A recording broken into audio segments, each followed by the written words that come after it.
Olá, meu irmão, minha irmã. Começa mais uma vez o programa Voz da Igreja. Obrigado por estar conosco neste horário, neste canal, nesta emissora.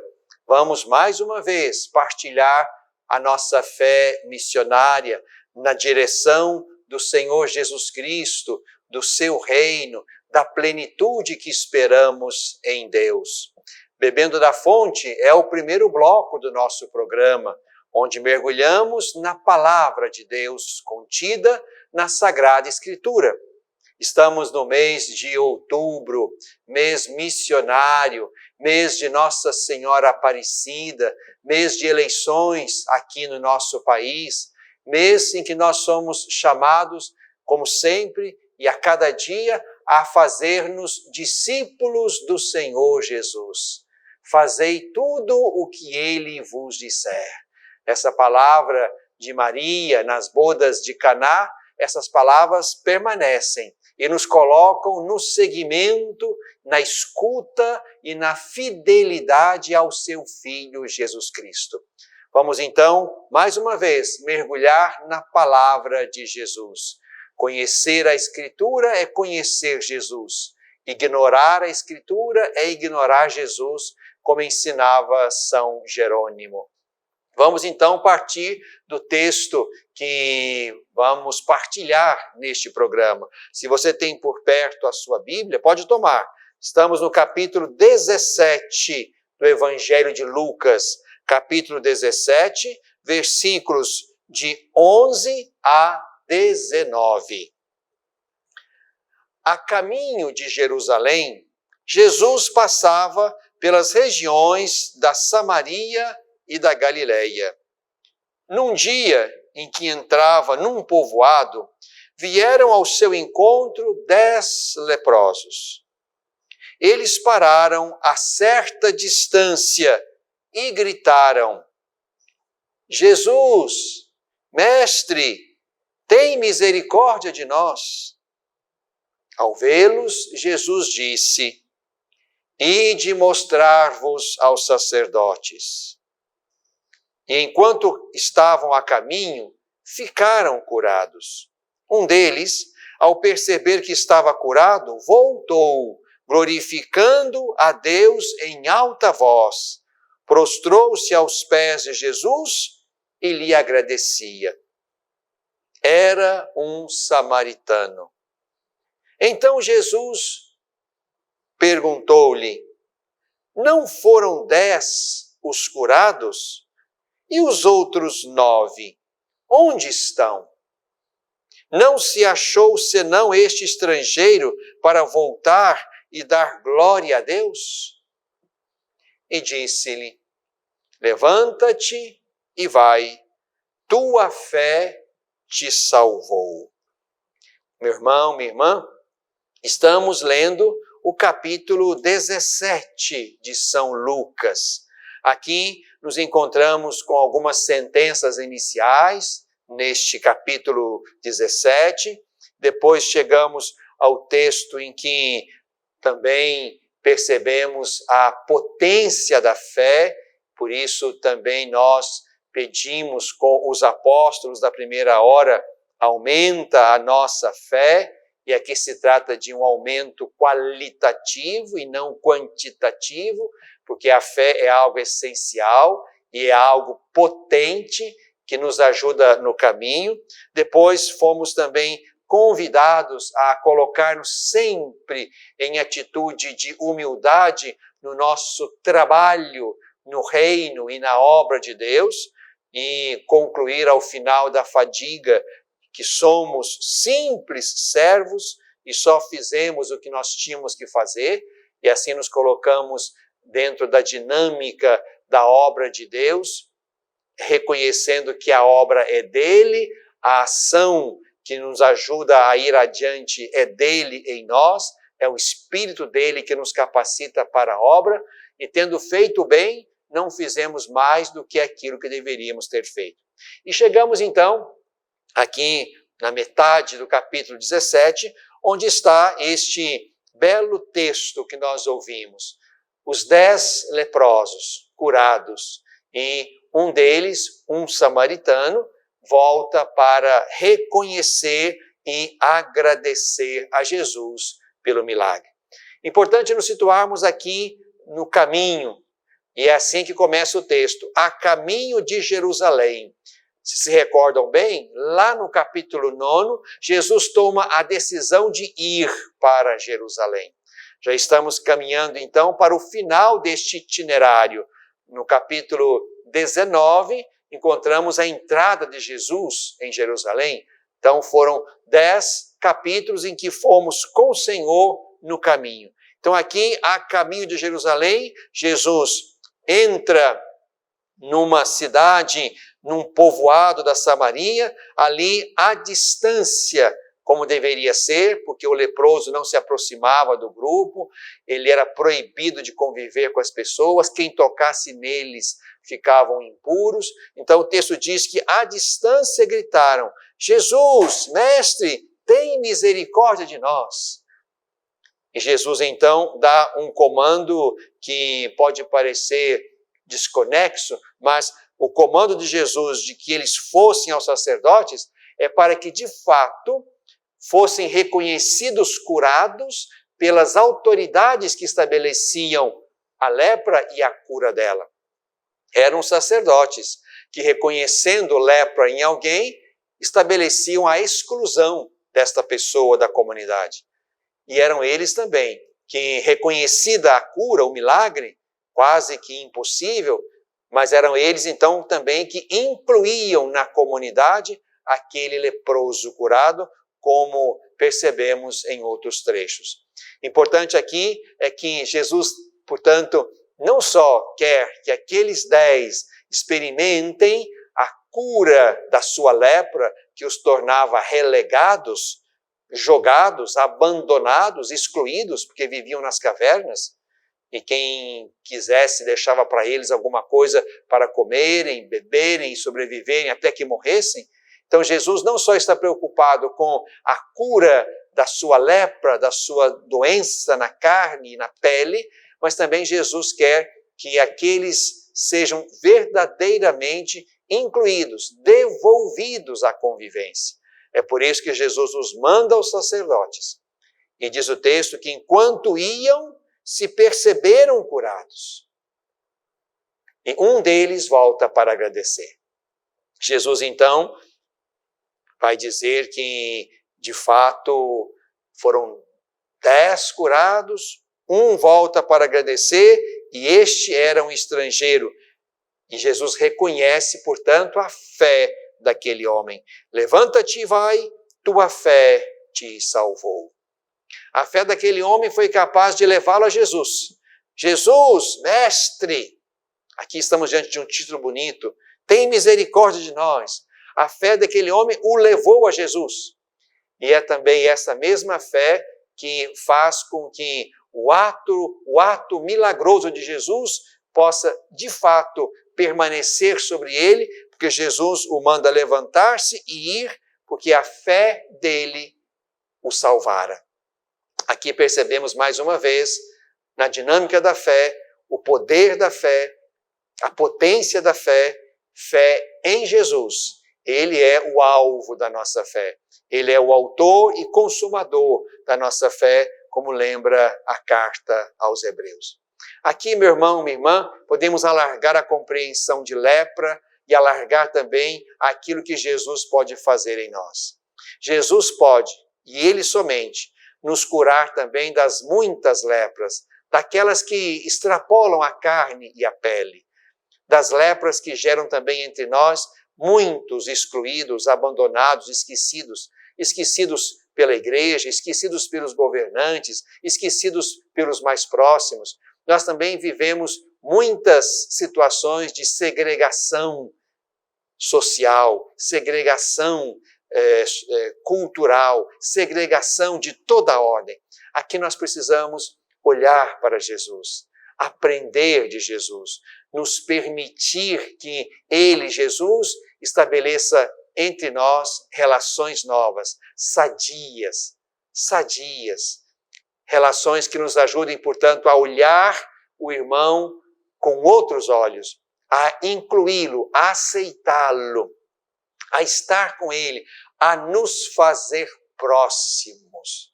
Esta é uma palavra importante nesse tempo. Vivemos tempos de discórdias, de intolerâncias, de dificuldades de convivência. Vivemos tempos difíceis em que, de fato, uns e outros vão se colocando em lugares de oposição, de resistência, de enfrentamento.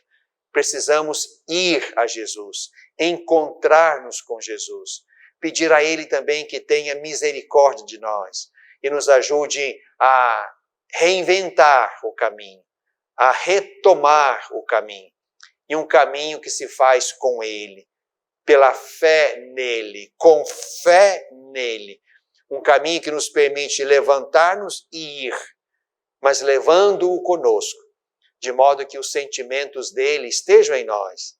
A fé que temos nele, de fato, possa tocar, moldar, converter o nosso coração a uma fraternidade verdadeira, a uma tolerância sadia, a uma capacidade de aproximação e de cuidado que nos definem como discípulos dele, amigos dele, curados por ele. Então, meu irmão, minha irmã, quero convidar você também a dirigir-se a Jesus, para que ele nos cure, a mim e a você, das muitas doenças e enfermidades, no corpo, na alma, no coração, na mentalidade, a fim de que, curados pelo Senhor e agradecendo a Ele sempre por isso, porque a nossa conversão é a ação dele em nós, a nossa capacidade de fazer o bem é a ação dele em nós, a nossa capacidade de enxergar os outros como irmãos é a ação do Espírito dele em nós.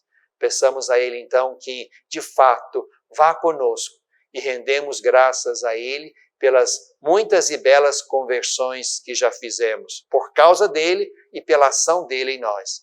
E pedimos ainda que complete em nós a obra que a fé iniciou. Bebemos da fonte.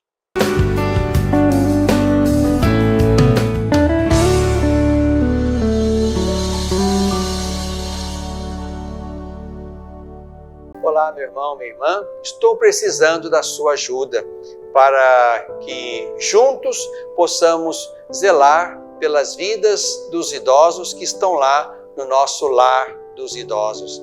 Precisamos da sua ajuda para manter aquela casa. A sua pequena contribuição mensal, fazendo-se amigo do lar, vai nos ajudar a comprar medicamentos, comida, material de higiene, material de secretaria, pagar a folha de funcionários, também aquilo que diz respeito aos gastos mensais daquela casa. Você pode ser, portanto, um amigo do nosso lar dos idosos. Aqui no telefone que está na tela, você pode então ter mais informações de como nos ajudar nessa obra de cuidado da vida. Ajude-nos, é o nosso pedido. Obrigado pelo seu sim.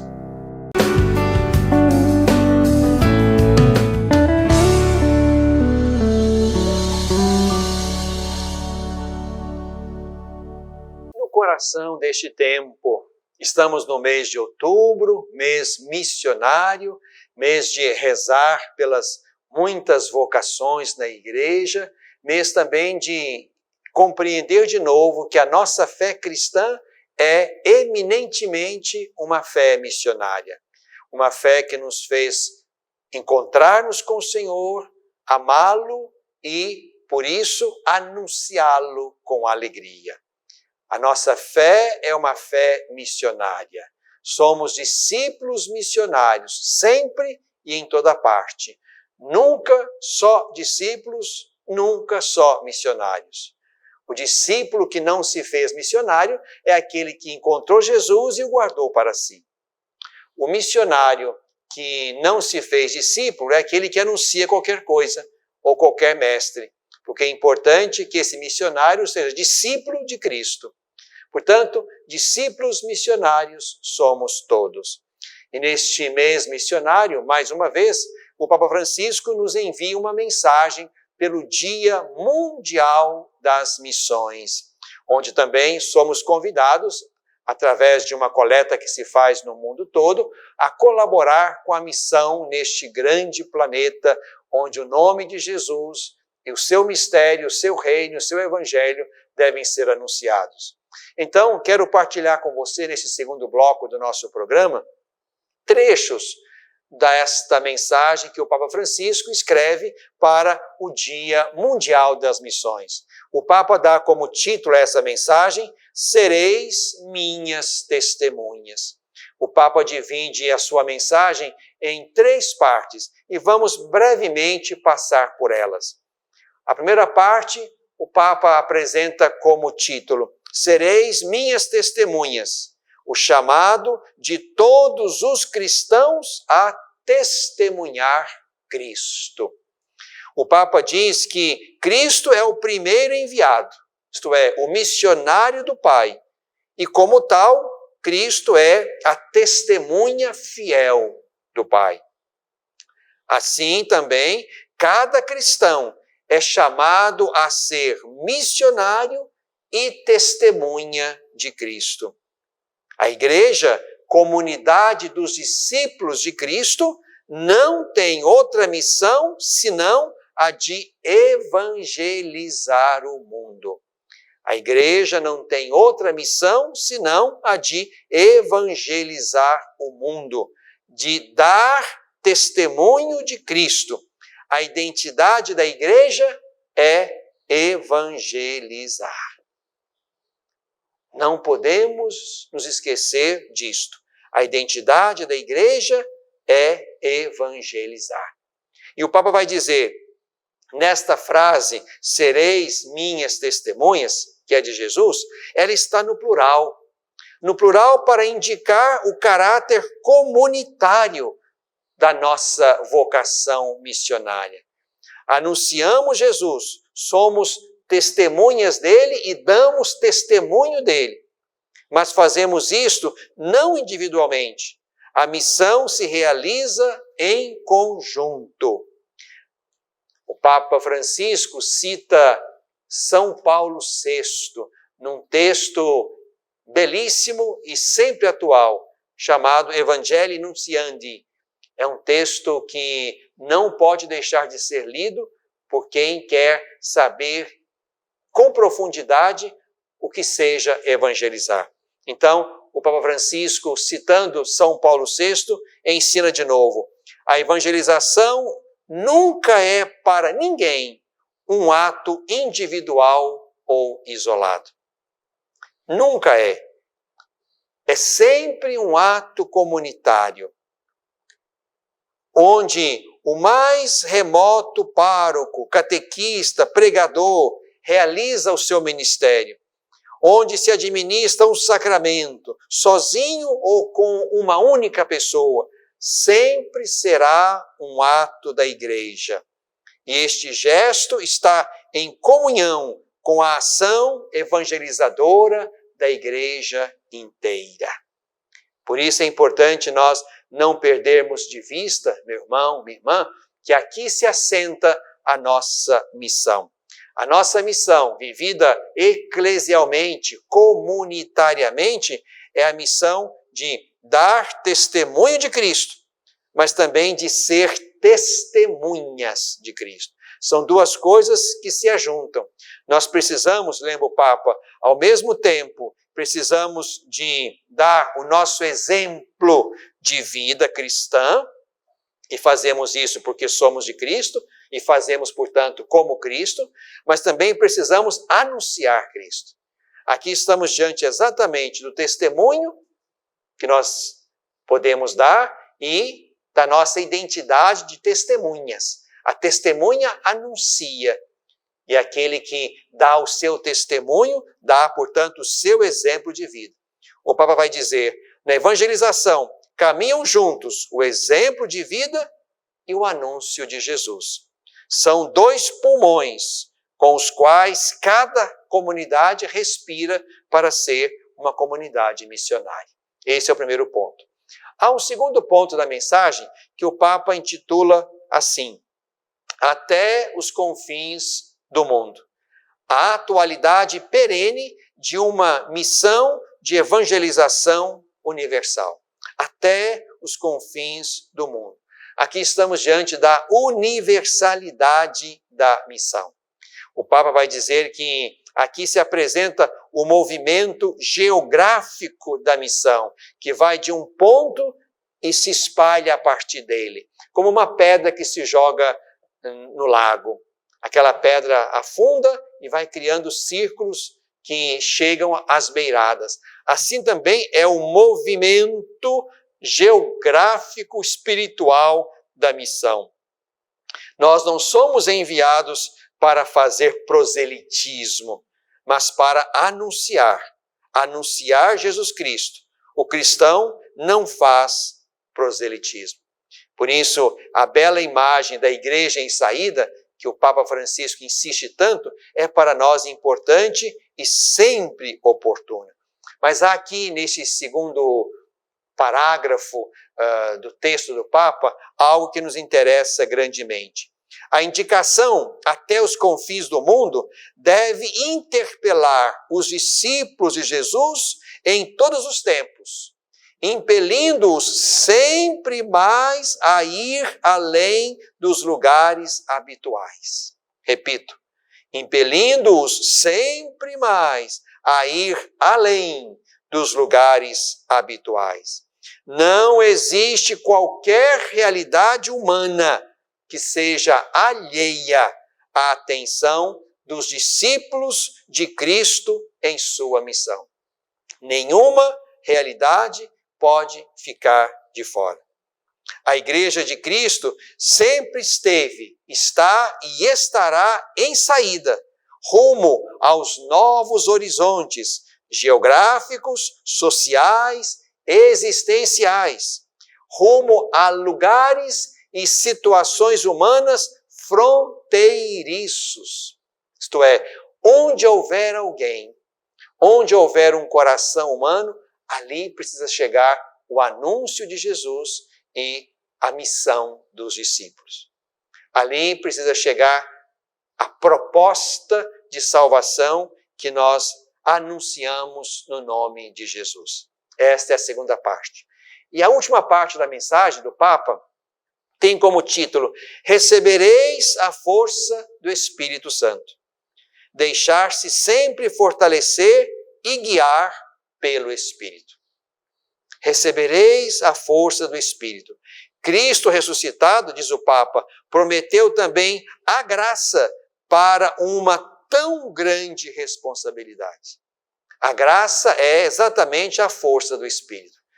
A missão de levar Jesus, de anunciá-lo, de ser testemunhas dele, de dar testemunho dele, esta missão exigente, desafiadora, não se realiza simplesmente por competência humana, por estratégia humana, por planos de pastorais ou por planejamento pastoral. Não, esta ação de anunciar Jesus é resultado da nossa docilidade ao Espírito, a força do Espírito. Nenhum cristão pode dar testemunho pleno e genuíno de Cristo sem a inspiração e a ajuda do Espírito. Nenhum cristão. É o Espírito que, agindo em nós, nos ajuda a dar exatamente o testemunho pleno e genuíno de Jesus Cristo. Diz o Papa, quando nos sentirmos cansados, desmotivados, perdidos, lembremos-nos de recorrer ao Espírito Santo. O Espírito Santo é o verdadeiro protagonista da missão. Ele é quem dá a palavra certa, no momento justo e sob a devida forma. Ou nós fazemos nesta docilidade ao Espírito, ou vamos fazer errado. Vamos falar errado, na hora errada, do jeito errado. E isto não vai tocar o coração. O Papa termina então a sua mensagem dizendo: continuo a sonhar com uma igreja totalmente missionária, com um novo tempo de ação missionária entre as comunidades cristãs. Repito o grande desejo de Moisés para o povo de Deus a caminho. Quem dera que todo o povo do Senhor fosse profeta. Sim, diz o Papa, oxalá todos nós sejamos na igreja o que já somos em virtude do batismo, isto é, profetas, testemunhas, missionários do Senhor. Profetas, testemunhas, missionários do Senhor. É isso que eu e você somos chamados a retomar dentro do espírito do mês missionário e levar adiante. O nosso mundo, o nosso tempo, está precisando de homens e mulheres novos, renovados pelo Espírito, para dar testemunho de Cristo, para anunciá-lo aos irmãos e para construir o mundo e este tempo do jeito de Jesus. No coração deste tempo.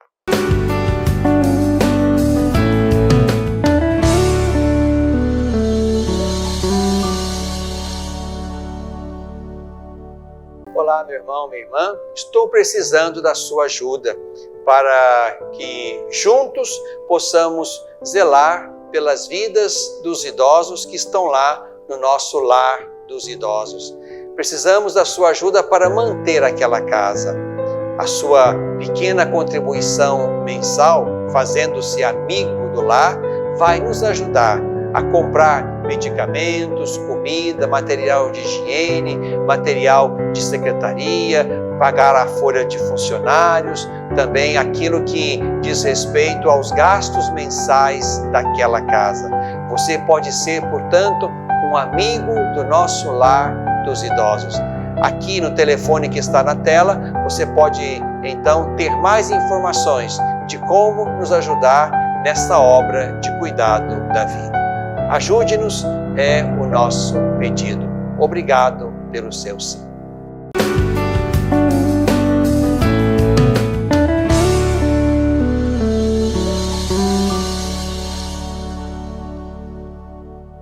Na tradição da igreja, há o bom, belo e necessário dever de rezar por aqueles que nos governam. Vivemos neste mês de outubro, um momento importante e bonito de exercício da democracia pelo voto que realizamos. Esse voto certamente instaura para nós também governantes que nós vamos acompanhar com a nossa oração, com a nossa presença, com a nossa crítica, com o nosso estímulo, com o nosso olhar. Haveremos de manter acesa a chama da nossa fé e com ela vamos apoiar tudo que seja bom e criticar tudo que seja ruim e contra o Evangelho, contra o Reino, contra Jesus. Este é o nosso dever de casa de todos os dias. Mas queria partilhar com você, meu irmão, minha irmã, um pequeno texto de uma mulher magnífica no coração da igreja, Chiara Lubich, a fundadora do movimento focolarino. Uma obra dentre muitas outras que ela tem. Uma mulher inspirada pelo Espírito, cheia do Espírito. E nesse pequeno trecho de Chiara Lubich, nós somos chamados a ser cristãos que fazem diferença no coração do mundo. E é com essas palavras que também quero trazer essa mulher, a sua fé, o seu pensamento, os seus escritos para dentro da longa e bela tradição teológica, reflexiva da nossa igreja. Então, nesta obra chamada Ser a Tua Palavra, nós lemos de Chiara Lubich. É inútil não admitir. Não somos cristãos como Jesus gostaria que fôssemos, a não ser em casos raros. Se observássemos, por exemplo, as bem-aventuranças, não encontraríamos edifícios de sofrimento, mas casas onde se levantam hinos de agradecimento ao Senhor, na medida em que isso é possível. Não encontraríamos suportação, mas encontraríamos paz nos corações e mansidão nos filhos de Deus na conquista da terra. Não encontraríamos pessoas emaranhadas nas sujeiras do mundo, mas olhos que, mesmo estando no mundo, veem a luz de Deus. Não encontraríamos pobreza, mãe de miséria espiritual, mas riqueza de reino de Deus. Não encontraríamos ira, ódio, vingança, falta de perdão, porque todos os relacionamentos humanos seriam temperados pela misericórdia. Mas, ao contrário, o mundo é uma melancolia perene. O mundo, embora cristão, continua o que é, porque os cristãos não se amam. Eles, não se amando, não põem Cristo entre eles. E Jesus não pode sussurrar às suas almas os verdadeiros valores do Evangelho. E onde não existe comunhão, existe pouco cristianismo. Vamos juntos, meu irmão, minha irmã, na direção de um futuro que queremos construir com Deus aqui no coração da nossa pátria, na tradição da Igreja.